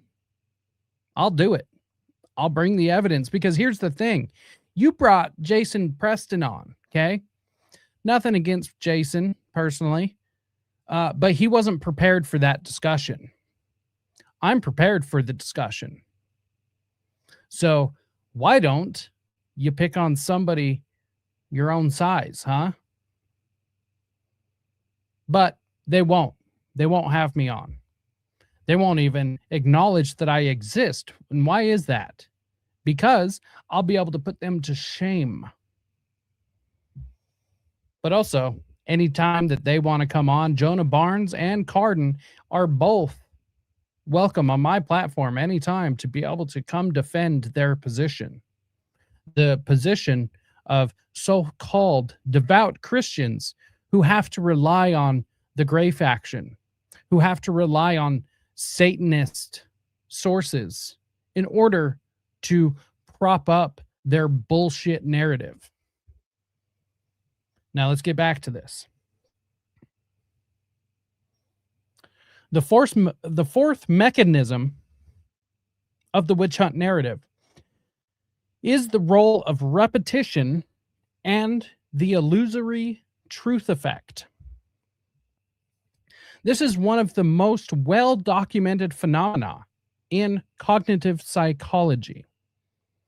The more frequently a statement is repeated, the more likely people are to believe it is true, regardless of whether it is whether it actually is. The phrase witch hunt was not used once or twice in the context of the Satanic Panic. It was used thousands of times in newspaper headlines, in television segments, in legal commentary, in academic papers, in books, in casual conversation. Each repetition reinforced the frame. Each repetition made the comparison to Salem feel less like an analogy and more like an established fact. Over time, the phrase stopped functioning as an argument and started functioning as a label, a shorthand that required no further explanation or justification. It just simply was.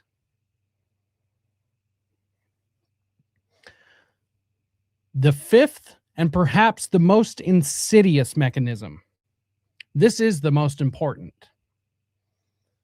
is the identity protective cognition. Identity protective cognition.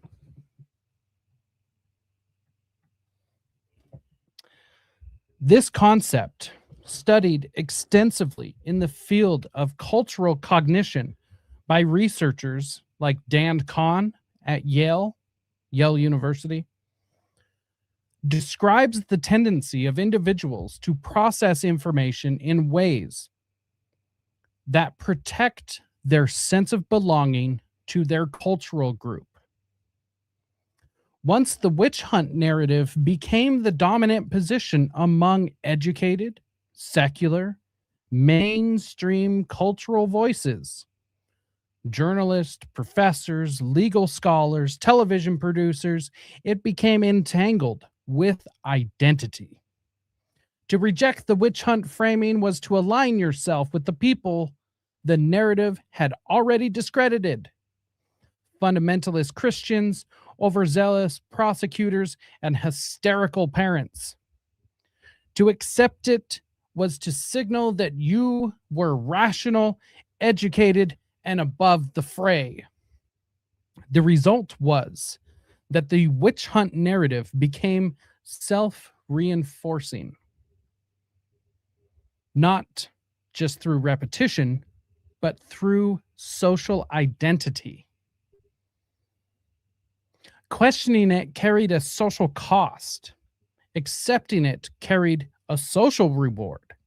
And under those conditions, the truth of what actually happened to the children at the center of these cases became almost irrelevant.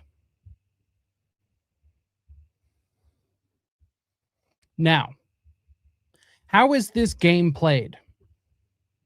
How is the witch hunt narrative used? Okay. I'm going to take you through a step-by-step of how the psychology of what I just explained is actually applied in real life. How is it done to people, right? How did this happen? How is it used? How the game is played, a step-by-step breakdown. Now that we understand the psychological machinery operating just beneath the surface, let's walk through how this actually plays out in practice. Because this is not random. It is not organic. It follows a pattern, a very well-established pattern, through what Michael Aquino established in Mind War. It follows a pattern. And once you see the pattern, you will never unsee it. Step 1, the label is introduced. As soon as allegations surface that are disturbing enough to threaten institutional credibility or powerful enough people, the phrase witch hunt enters the conversation. It does not arrive through grassroots disclosure. It is introduced by defense attorneys, by media commentators, by opinion columnists, by academics, with institutional backing. It is introduced by people with platforms, and it is introduced early. Step number 2. The accusers are reframed as aggressors. The parents who reported concerns become hysterical, absolutely hysterical. You're panicking. I'm panicked. The therapists who worked with the children become manipulative. The prosecutors who filed charges become overzealous. The children who disclosed abuse become coached, manipulated, easily led. Take your pick. Notice that each of these reframings serves the same function. It transfers moral culpability from the accused to the accusers. The people who raised the alarm are now the ones that are on trial. Step 3. The historical analogy is cemented. Comparisons to Salem are made explicitly and repeatedly. Articles reference the trials of 1692. Documentaries draw direct parallels. The implication is unmistakable. You're panicking. Just as the people of Salem accused their neighbors of witchcraft, something that does not exist.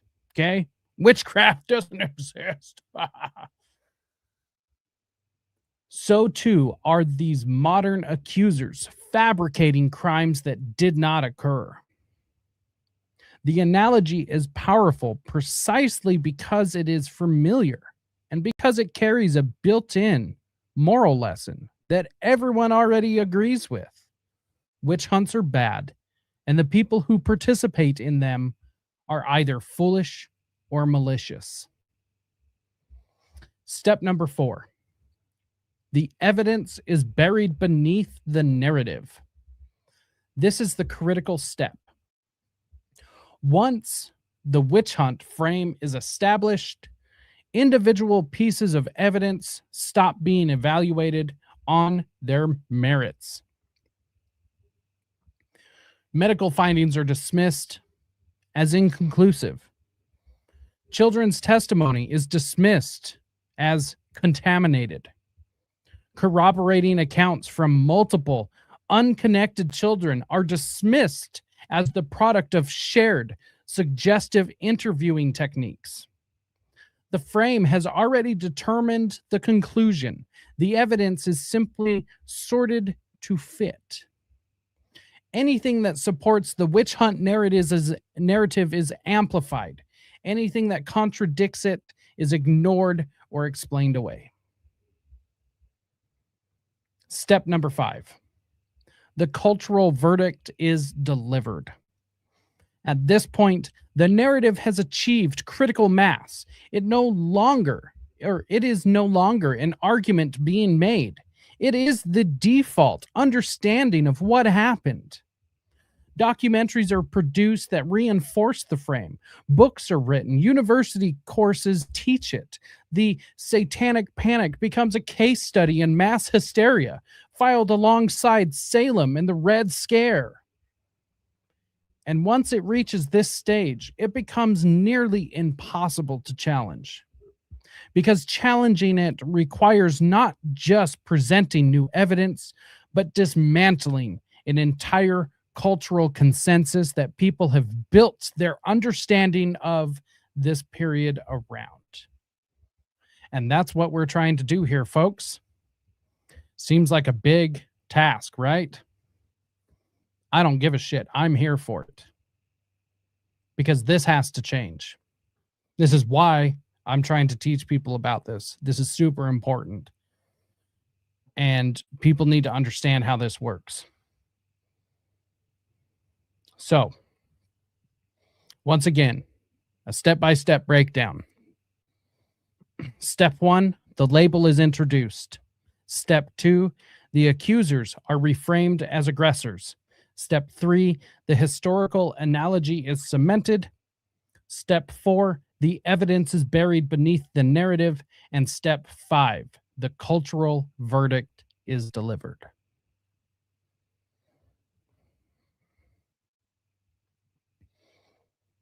Once again, I do not give anyone permission to be able to replicate any of this research or this work without my explicit permission.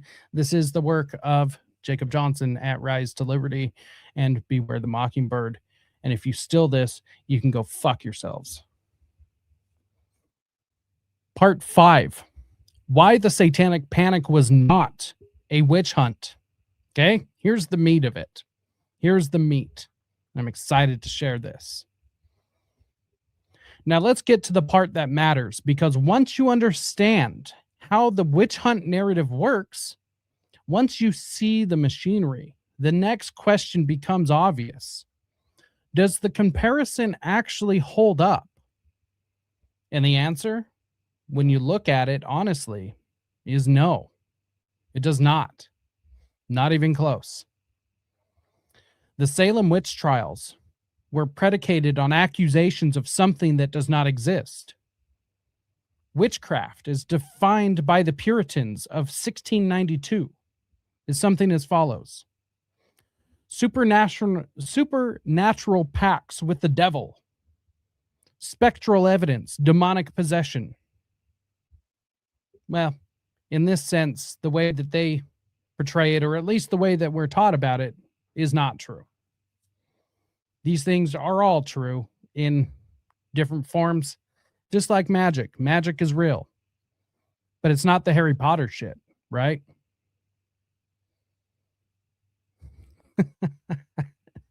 That's fucking funny. The only plagiarist you have to worry about is Jonah Barnes, and he won't touch this. It's hilarious, and it's true. It's true.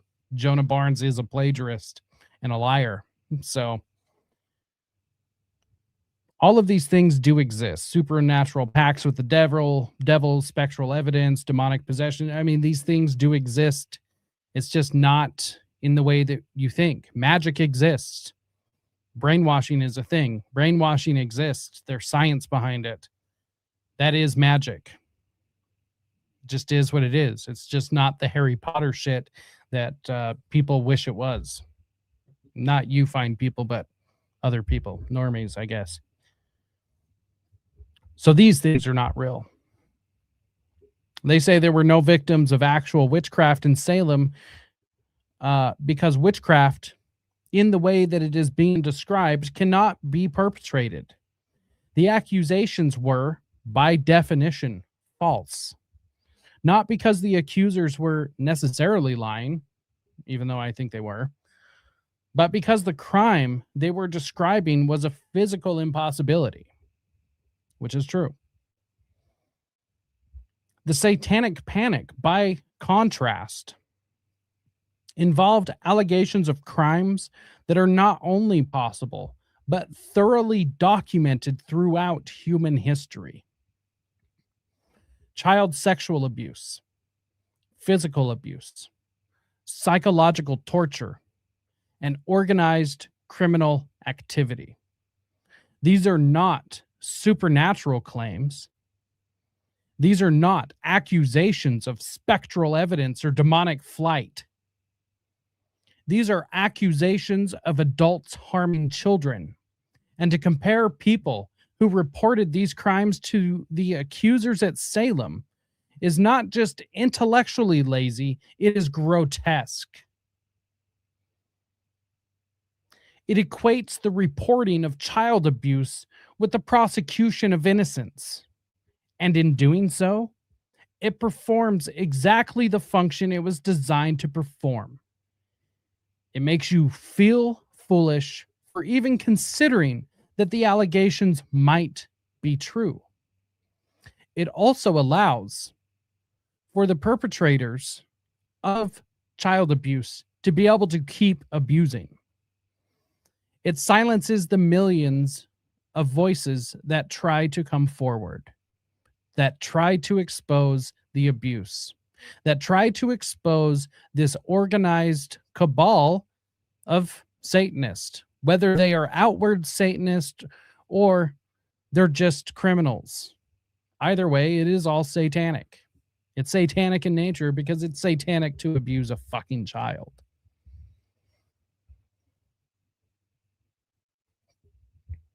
Let's look at the witch hunt narrative. Or let's look at what the witch hunt narrative asks you to believe. Okay? It asks you to believe that hundreds of children in dozens of unconnected communities across the United States all independently fabricated, strikingly similar accounts of ritualistic abuse. Accounts that included details no child should have the knowledge of. Abuse that most adults would not even understand. Abuse that most adults would not even be able to imagine themselves. And apparently, this was all because they were coached by therapists and parents. It asks you to believe that law enforcement agencies in multiple states, prosecutors in multiple jurisdictions, and medical professionals who documented physical evidence of abuse were all either incompetent or complicit in a nationwide conspiracy to frame innocent daycare workers and those poor little Satanists. The poor little Satanists like Michael Aquino. Little Mikey. Little innocent Mikey. It asks you to believe that the only rational explanation for all of this is mass hysteria. You're panicked. You're panicking. When you lay it out like that, the witch hunt narrative starts to look less like a reasonable interpretation and more like its own form of denial. Consider the McMartin preschool case. The witch hunt narrative presents it as the definitive example of satanic panic hysteria, a case in which no convictions were obtained, therefore proving that the allegations were baseless. But this framing conveniently omits several facts. It omits that the case was undermined by prosecutorial, geez, I even wrote this, prosecutorial dysfunction and an unprecedented media circus before it ever reached a jury. It omits that the initial investigation was compromised by jurisdictional conflicts and political maneuvering. It omits that many of the children's disclosures were consistent with one another in ways that suggestive questioning alone cannot adequately explain. And it omits that no convictions is not the same thing as nothing happened. The American legal system is built on the principle that it is better to let a guilty person go free than to convict an innocent one. An acquittal is not an exoneration of the facts. It is a statement about the burden of proof.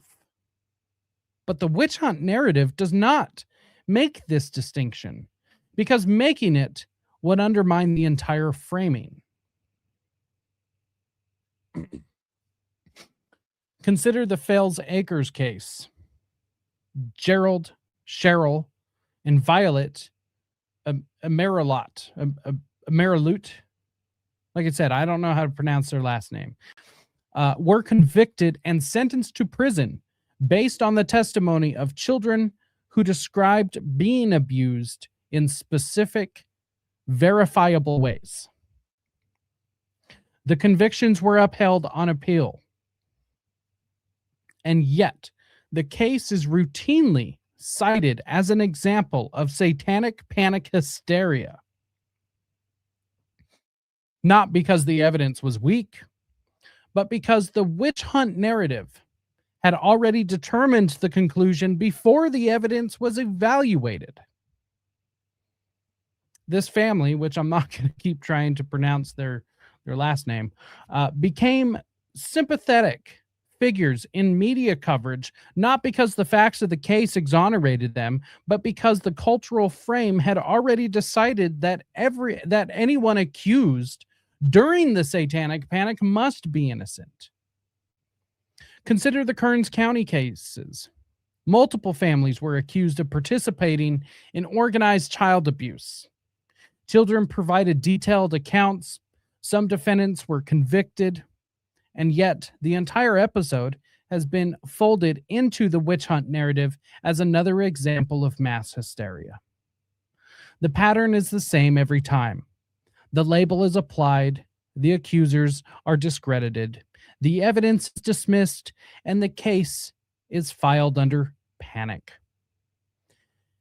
And here is what should disturb you the most.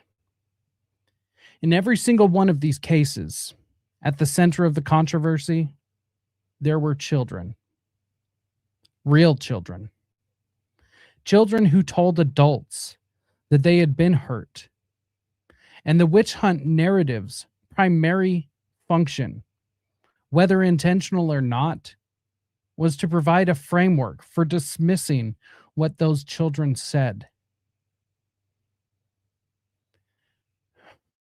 Not refuting it with counter evidence, not investigating it further, dismissing it categorically by analogy and with two words: witch hunt.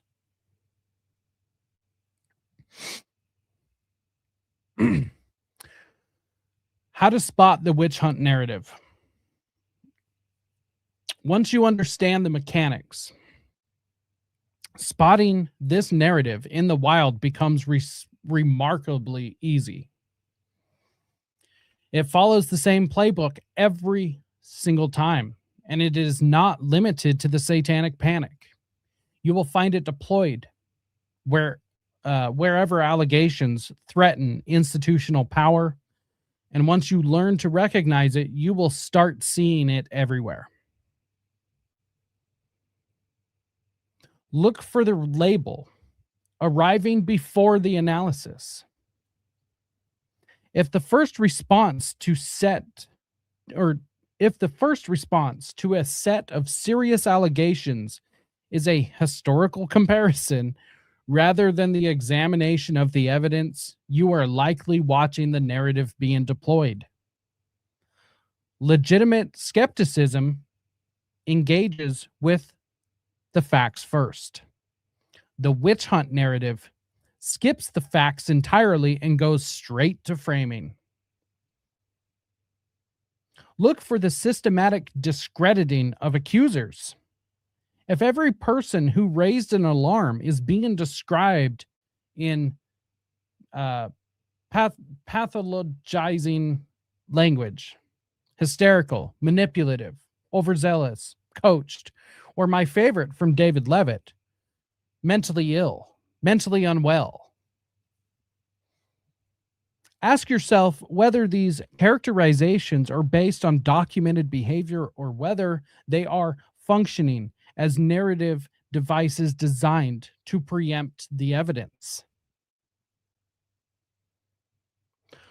Look for the conflation of not proven with disproven.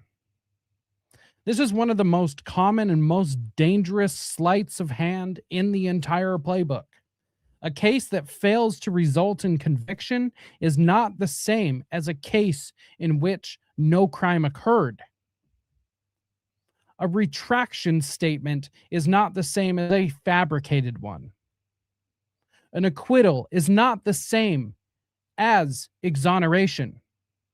But the witch hunt narrative treats all of these as interchangeable, because distinguishing between them would complicate the frame.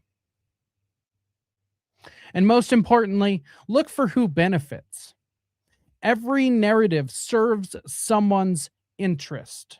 So ask yourself, who benefits from the widespread belief that the Satanic Panic was nothing more than a witch hunt? Who benefits from the cultural consensus that ritualistic abuse is a myth? Who benefits from the framework that automatically discredits anyone who makes such allegations? The answer to that question should make you deeply uncomfortable. The lasting damage. The witch hunt narrative did not simply end with the Satanic Panic faded from the headlines, or when the Satanic Panic faded from the headlines. It calcified. It became the accepted historical interpretation of an entire era. And the consequences of that calcification are still being felt today. The most immediate consequence was the chilling effect it had on the reporting and investigation of child abuse. After the Satanic Panic was officially filed under mass hysteria in the cultural record, law enforcement, prosecutors, and child protective services, and I'm not talking about CPS because CPS is like an organized child abuse ring and trafficking ring. I'm talking about services that actually do help children. So I should probably rephrase that. Become demonstrably more cautious. Some would say paralyzed. When confronted with allegations that had any ritualistic or organized component. The fear of being compared to the Salem witch trials, of being labeled as participants in a panic, created a professional environment in which the safest career move was to not investigate, to not pursue, to not believe. And the people who benefited most from this professional analysis were not the falsely accused. They were the people who were actually abusing children and now had an entire cultural framework protecting them from scrutiny. The second consequence is the way it shaped public perception. Today, if you bring up satanic ritual abuse in casual conversation, the most common response you will receive is a dismissive laugh or an eye roll, followed by some variation of, "That was debunked," or "That was just the Satanic Panic." You dropped your fucking clown nose. This response is not the product of individual research or critical thinking. It is the product of 40 years of cultural conditioning delivered through the witch hunt narrative and reinforced by every documentary, article, podcast, and social media post that has repeated the frame without questioning it. The average person has not read the trial transcripts. They have not reviewed the medical evidence. They have not listened to the children's disclosures. They have simply absorbed the cultural consciousness and repeated it, because that is what the spiral of silence and the illusory truth effect are designed to produce. The third consequence is the weaponization of the phrase itself in modern discourse. When the Jeffrey Epstein case broke wide open, what was the first rhetorical defenses deployed by those seeking to minimize its implications? When Pizzagate entered the public conversation, regardless of what you think about the specific theory, what was the immediate framing used to shut down any discussion of organized abuse? The Satanic Panic. The phrase has become a loaded weapon, pre-chambered and ready to fire at anyone who suggests that organized, ritualistic, or institutionally protected child abuse might exist on a scale larger than the public is comfortable acknowledging.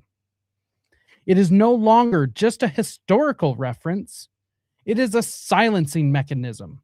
And it works today exactly the way it worked in 1990, by making you feel foolish for asking questions.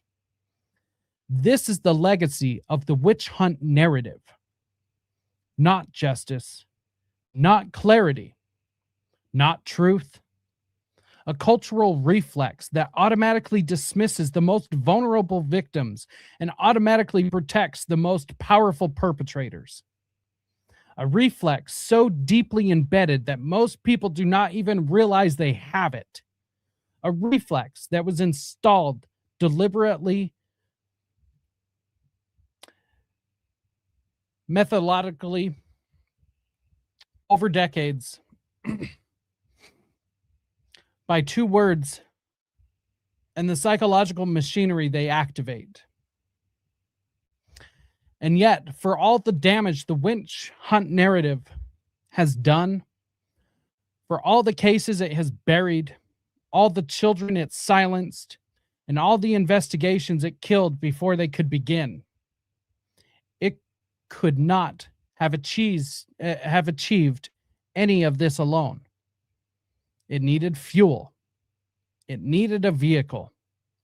It needed the fear machine we discussed earlier, running at full capacity, pointed in exactly the right direction. And it needed something else. Something that most people have never stopped to consider. It needed you to never go back and look for yourself. It needed you to trust the consensus without verifying it. It needed your rose-colored glasses firmly in place. And what we do here, what I have been trying to do by exposing the very witch hunt narrative that we have been discussing, is we are trying to take off those rose-colored glasses.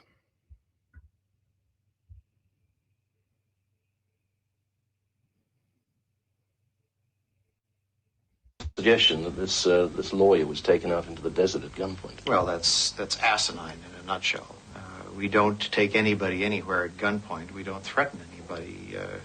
I'm not suggesting that you did it personally, but as a result of taking up this case, she says that she was taken out and threatened and played obscene tapes. Well, what is the... Well, who did it? I mean, who is supposed to have done Who's this? supposed to have done this to her?